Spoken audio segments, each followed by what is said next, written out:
અસ્સલામુઅલૈકુમ બાળકો, આપણું ધોરણ ચારમાં આપણું હિન્દી. તો હિન્દીમાં આપણે સ્વાધ્યાય પોથીમાં આપણું લેસન ચાલી રહ્યું છે. ગયા વિડીયોમાં આપણે પેજ નંબર 58 પર શીખ્યા હતા. તો આપણી કવિતા 7 કવિતા છે ઝૂલાની, એ કવિતાનું લેસન પેજ નંબર 59 પર બાકી છે, એ પૂરું કરીશું.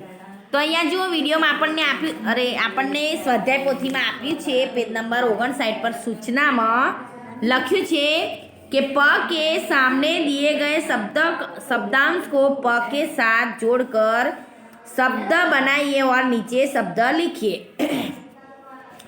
તો જુઓ, આ તો આપણે શીખેલા જ છે. આપણે ચોથામાં ભણીએ છીએ, તો આપણે કેજીથી 3 ધોરણ સુધી શીખ્યા છે, અને આપણે ચોપડીમાં પણ શીખ્યા છે.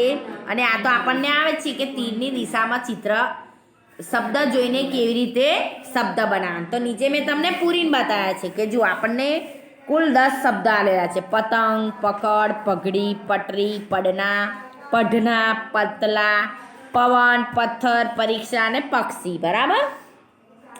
હવે એની નીચે છે ક के सामने दिए गए शब्दांश को क के साथ जोड़कर शब्द बनाइए और नीचे शब्द लिखिए. તો આ પણ એના જેવું જ છે. નીચે 12 શબ્દ આલેલા છે.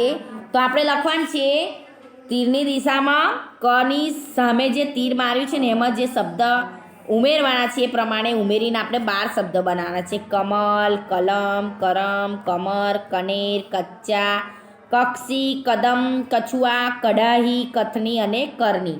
તો આ 12 શબ્દો મેં તમને પૂરીને બતાવ્યા છે. તો આ પ્રમાણે આપણી કવિતા 7 નંબરની કવિતા છે ચોપડીમાં, ઝૂલાની કવિતા, એનું લેસન સ્વાધ્યાય પોથીમાં પૂરું થયું પેજ નંબર 59 પર.